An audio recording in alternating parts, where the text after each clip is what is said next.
This is a quick video on installing fonts for use in Adobe programs or elsewhere on your computer.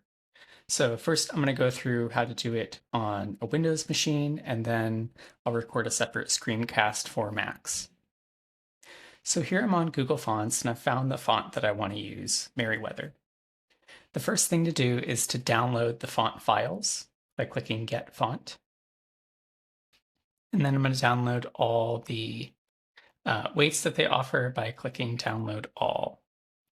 And you'll see that zip goes to my downloads folder, which for me I find here.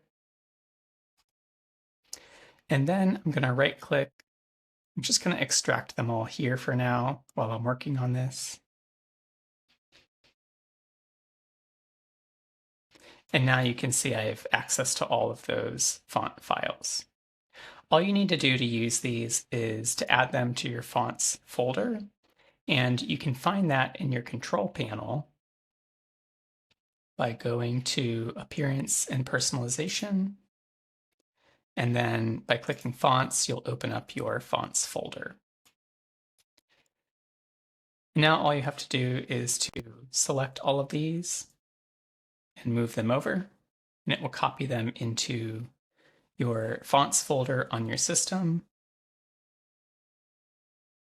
Sometimes you have to restart your Adobe apps. Oh, it can't copy over the text file. That's okay.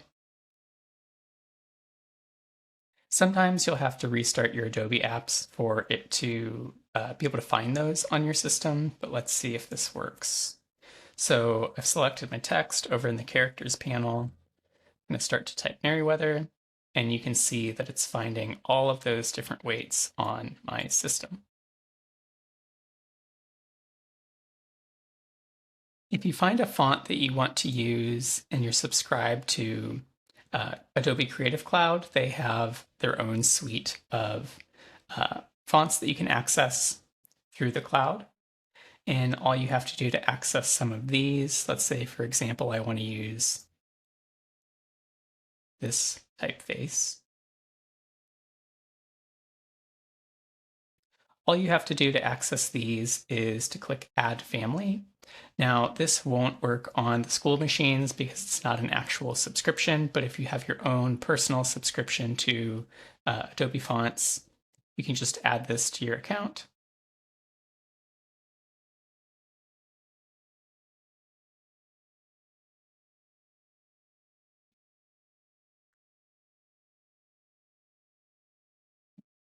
And then you will find this over here in the characters panel. Okay, I'm going to close this out, and then we'll open this up on Mac and take a look at how to do it there.